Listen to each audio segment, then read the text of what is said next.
My name's Jody Gaver, for those of you who don't know me, and we're here tonight to talk about packaging up stuff in SCCM with both the package and application model.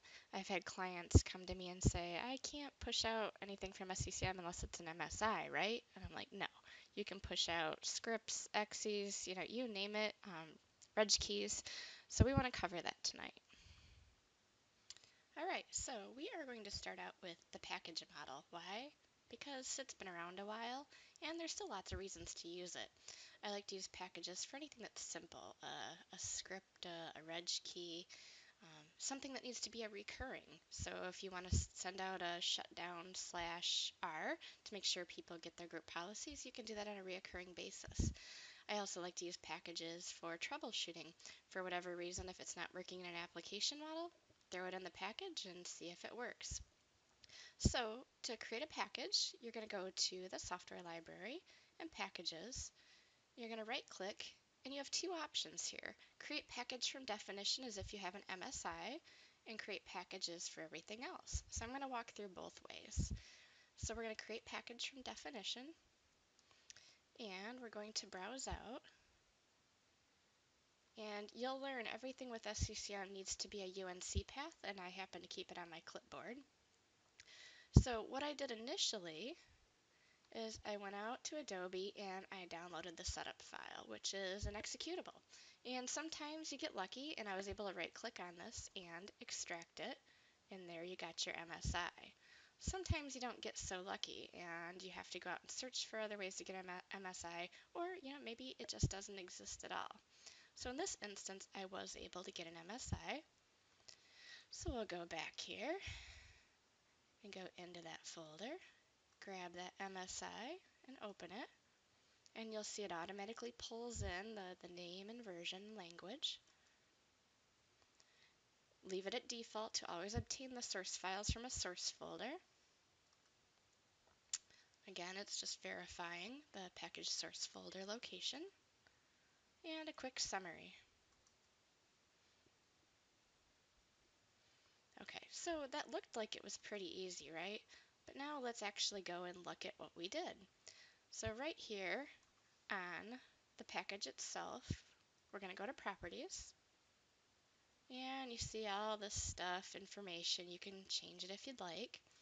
The data source, those are where the source files are located. I like to enable the binary differential replication to minimize the traffic. And on this, I think that's everything for right now, especially for beginners. So I'm going to hit OK there. And now we have programs down on the tab here.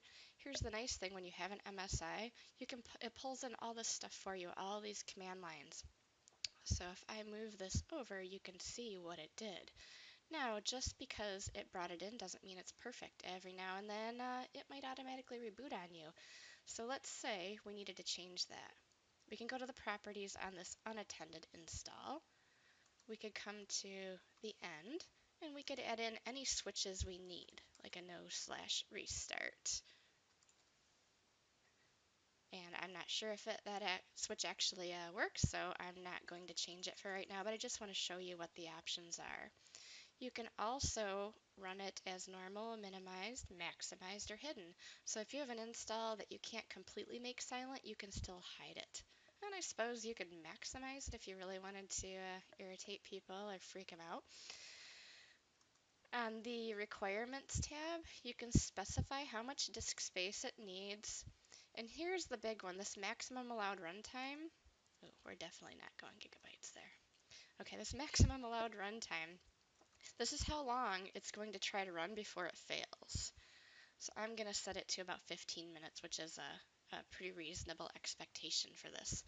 The default is 120 minutes, so if you leave it like that, it could potentially keep trying and trying and trying for 2 hours before it'll fail. You can even lock it down to certain platforms.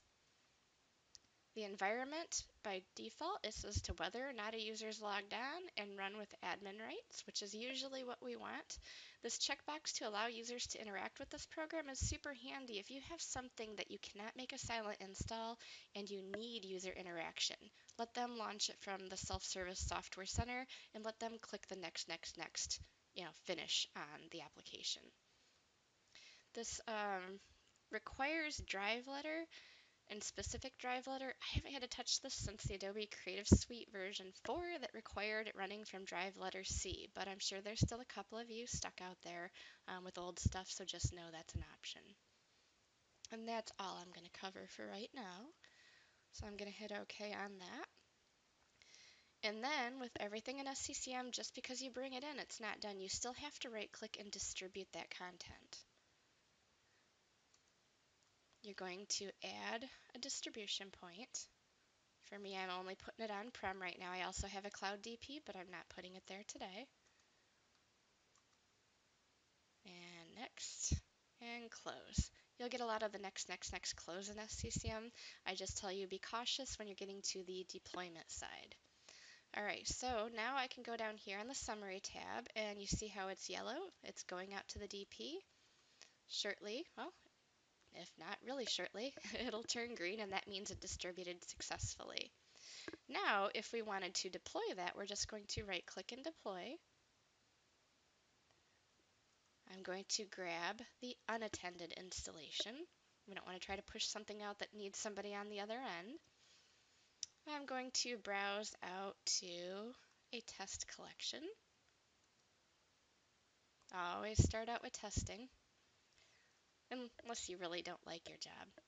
All right, so I've already distributed the content, so I don't need to do that. If I'd forgotten that step, I could have still done it here on the fly. So next, and see how this legacy method defaults to required? If we kept going, this would automatically push this out. I always like to test as available. This makes it available in the Software Center so you can actually see it install, verify it works before you start pushing out required deployments. You can make it available by default right away. You can schedule it. If you were doing a required deployment, you have different options. You can send wake-up packets if Wake on Land is configured in your environment. And this is when I was talking about on the options with packages. You can say as soon as possible, log on, log off, or you can do it on a schedule, and you could even run it, weekly, every Monday morning. People would get this Adobe Reader in this case, but we don't want to do that. Just know you have options. And when you're pushing out a required deployment, what do you want it to do? Do you want it to always rerun, only rerun if it's failed, or only rerun if on a succeeded previous attempt? So I'm going to go back here and go to available. And next, next. And you usually won't have to mess with this. This is only if you're worried about system restarts, anything you want to allow to happen outside of a maintenance window. To make it really short, a maintenance window is just something on a collection level that allows a certain time to open up for either software to be installed or updates to be installed. And we can get into that on a different discussion. I'm going to say download it and run locally. And what do you want to do if it's not available and from a neighbor boundary group or distribution point? Usually we don't want it to go out and pull from others, but you can say do not run or download and run locally. All right, check your little summary there. Make sure everything looks good and that you're not deploying Adobe Reader to like all systems. Okay, so there we packaged Adobe Reader from an MSI. We distributed it and deployed it. Now I want to run through doing it, quote, the hard way, because this is what most people get when they don't have an MSI. So this time we're going to create a package. And we have to do a lot of typing. And I'll call this Adobe Reader Manual just to make it easier to decipher. You have to browse out and specify that UNC path. I always like to copy and paste and just make sure I'm actually in the right location. So I'm going to go next. We're going to create a standard program before it did it for us. And I'll call this something creative like install. I'm going to browse out. And this is one nice thing about a package is you can do this drop down and say all files and it'll show you everything that's available. Now in this case, I'm going to still grab the MSI. But that's not the whole command line. As we know, you have to have an MSI exec in front of it and a /I. And then we need some switches afterwards. Usually a /passive is good because that will give you an indication from the Software Center of what's going on if you're getting any errors. Usually you would have like a QN for quiet with no interface or a QB for quiet with just a basic interface. I'm going to say we want to run this whether or not a user's logged on. There are cases to run when a user's logged on. This is for maybe registry keys or something that's profile specific. Okay, we're going to leave it to run with UNC name. This is such a nice thing. This run with admin rights. For all those of you out there who are battling getting rid of administrative rights, this is your key to it. You can put anything in Software Center and they no longer need admin rights. That's a win, right? Okay, this estimated disk space again, and that maximum allowed runtime, we definitely want to configure that so it doesn't run for too long. And there, that wasn't so hard, was it? So now let's go take a look at what we did. So that program, as you can see, has our command line. Everything that we had to go back and set before is already set by going through that wizard. I am going to go to the properties here and data source and still check that box for binary differential replication. Okay, so I'm not going to distribute that and redeploy it because we already covered that. So again, package model, simple, easy to do, great for beginners or simple things. So let's move on to applications. And as most of you know, SCCM is always more fun with a little red wine. Cheers. All right, let's move on to applications now. So we're going to go up to applications, and you can right click, or some people like to go up to the button and create an application. And see how it defaults to your MSI? We will go ahead and run through this first. Again, I like to browse out, make sure I'm getting the correct MSI. And with this model, it forces you to go all the way to the MSI file. Hey, that seemed pretty easy, huh? Well, we're not quite done yet. So it pulls in the information just like it did before, but that's a slightly different, isn't it? This looks like something that I came up with. We're going to leave it as install for system. And next. Wait for it. It actually is doing something. This is where the glass of red wine comes in handy. All right, so any minute now, we will have an application.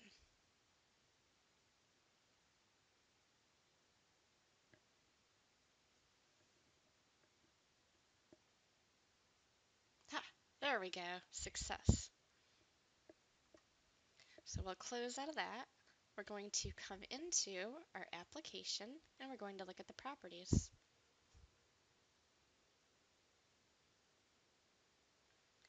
So I like to check the date published just so I know when I did it. And check this box to allow this application to be installed from the install application task sequence action without being deployed. I haven't seen any ramifications inside of SCCM in a while, but if you ever go to integrate with MDT and you want to do user-driven task sequences, that box needs to be checked, so just do it. The application catalog tab. This is my thing. I like to have pretty icons in my software center. I'm all about self-service and I like things to look pretty. So you can pull from any, haha, see, we have new software available. That must have got my Adobe Reader deployment. This Adobe Reader actual executable, you can pull icons from that. You can pull it from DLLs, JPEGs. So if you don't have an icon, you can go out to the internet, grab an icon and use that. So when you do this and open it, sometimes you'll have multiple to pick from. This time I only get one, so okay, but at least I got an icon. You can display this as a featured app and highlight it in the company portal. Sure, why not? Adobe Reader is pretty important. And on this, we will go to deployment types. In packages, we had programs, in applications, we have deployment types. Simple, right? We call these features. Okay, so I'm going to edit this deployment type. The content tab is where it lives. The program is where your installation program, so this is where if you needed to add any other options you could. For Adobe Reader, you are going to want other ones for accepting EULAs and all other sorts of stuff, but that's not for today. It's nice by having the MSI, it automatically specifies the uninstall program. This allows you to uninstall it from the Software Center. So then we go on to detection methods, and this is one of the coolest things about the application model. By having an MSI, it pulled in the Windows installer code, but I want to show you what other options you have. Not everybody has an MSI, and you can say you want a specific file.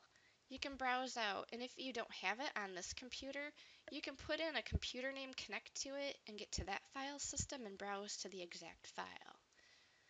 So let's pick something just for kicks here.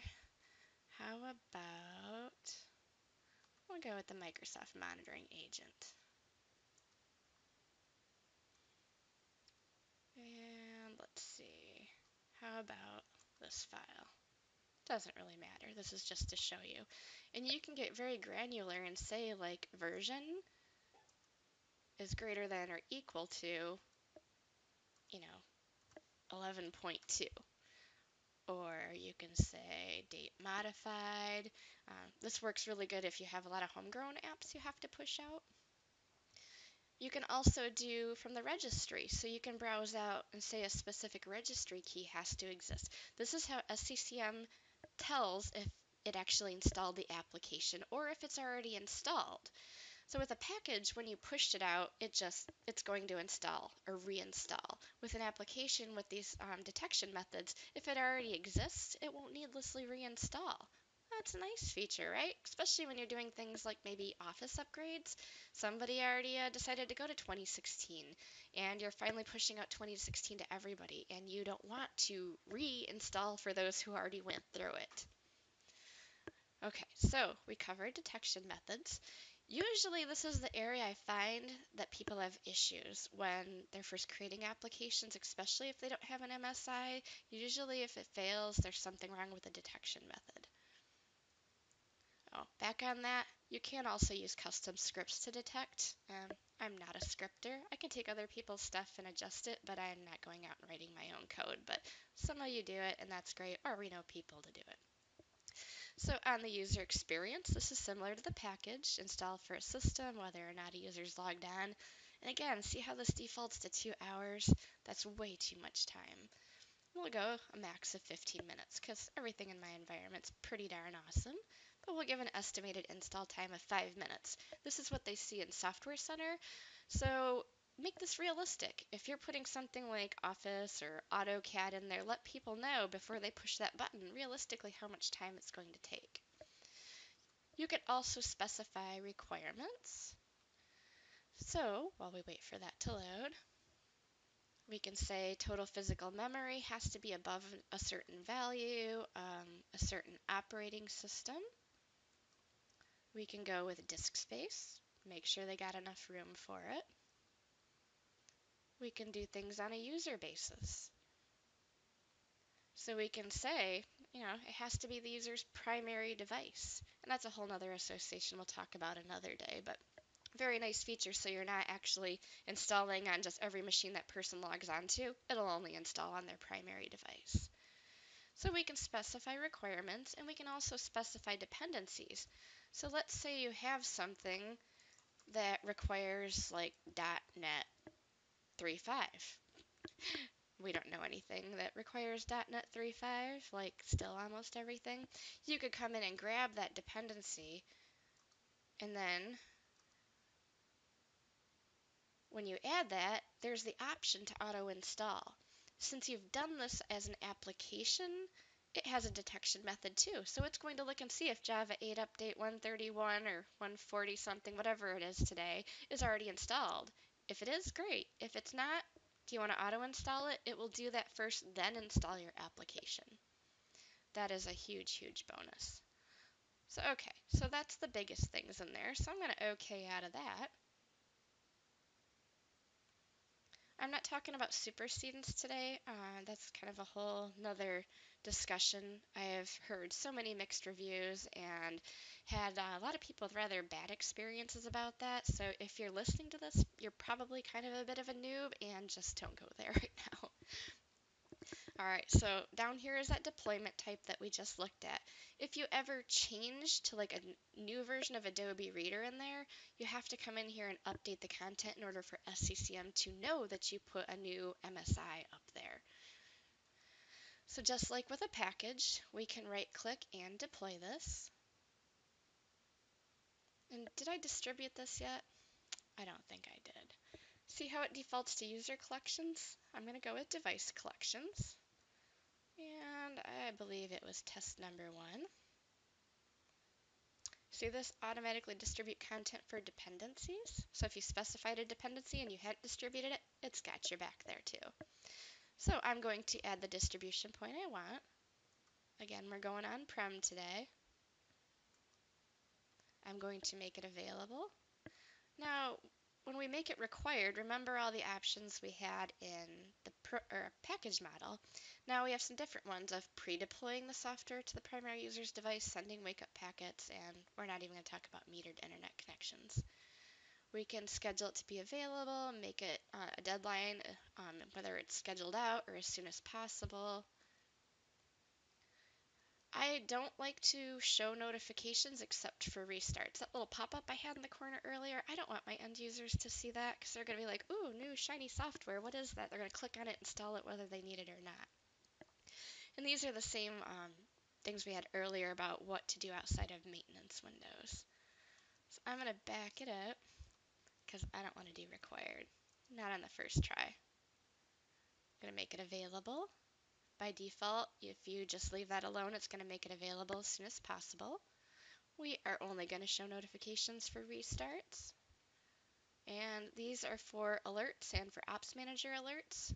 So if you have OpsMan, great, we'll talk about that another time. And only configure alerts if you're really actually going to look at them. So again, verify you're not putting this out to all systems, which at least if it's available on all systems, it's not near as detrimental.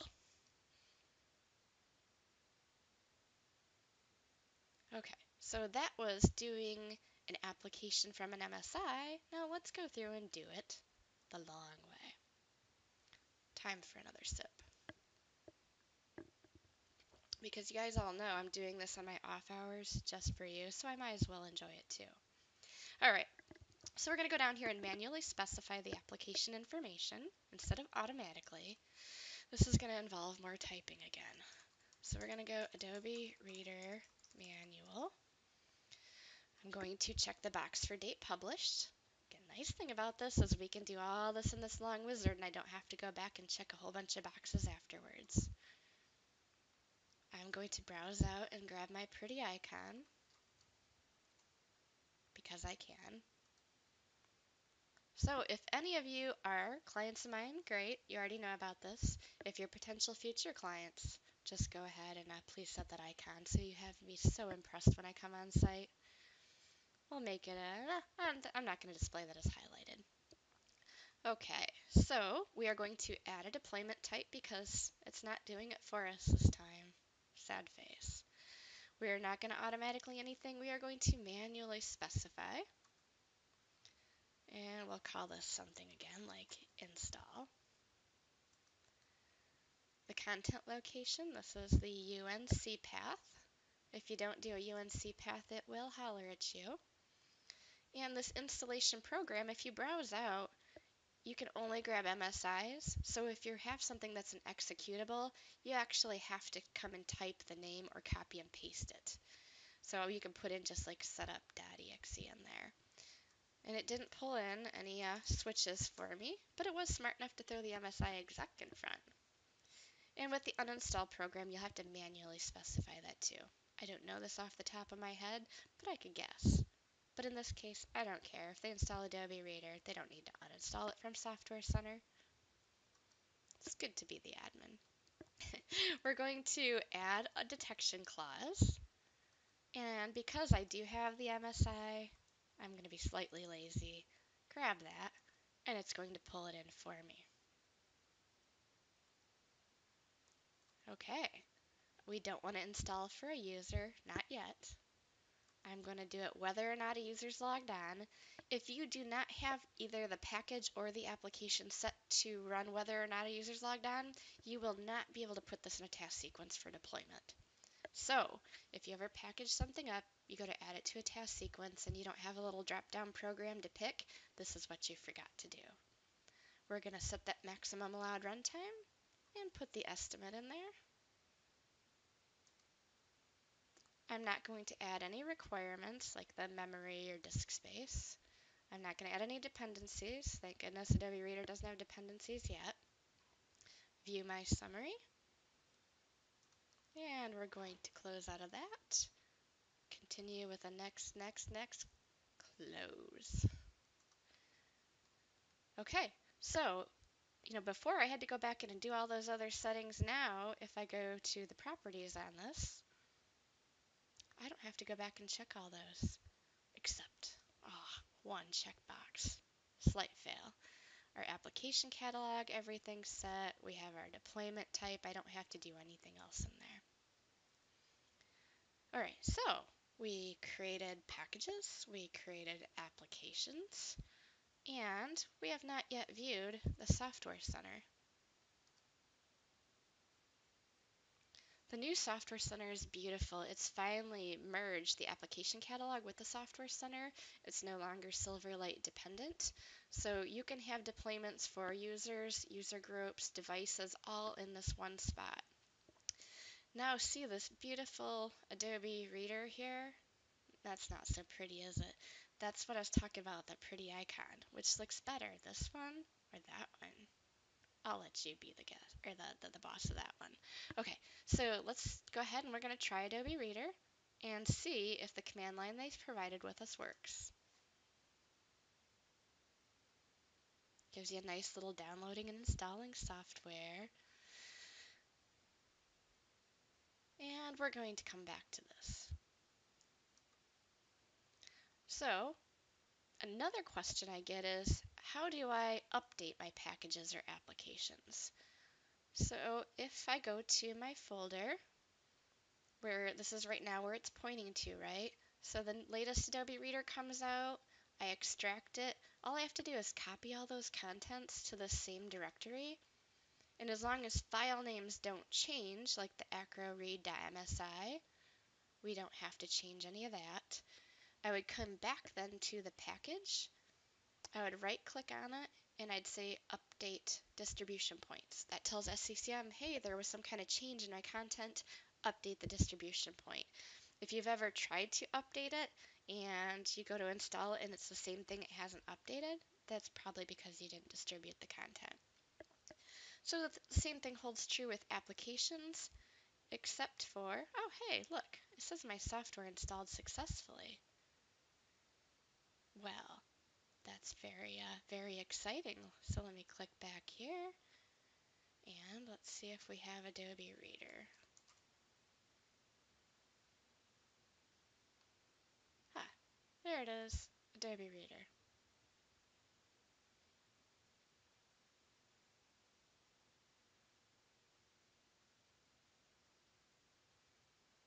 See what I mean about accepting EULAs and stuff? I'm going to decline right now and quit. But that's why you want to change your command line. So, pretty icon, Adobe Reader. I didn't have an uninstall specified on the package, so that's why I can't uninstall it there. So, pretty self-service catalog. It allows you to do updates and operating systems. So this is really handy for those of you who are doing upgrades from maybe Windows 7 to Windows 10 or versions of Windows 10 to newer versions of Windows 10. And it gives you a nice installation status of everything that's been done. So I just want to thank everybody for bearing with me today. And cheers to the next time. Oh, by the way, feel free to email me. My personal email is Jodie, Jodie, Gaver, Gaver, at live.com. And I'll type that out for you. Jodie Gaver at live.com. I also have a blog that I try to keep updated but I'm not perfect. www.thejody.net.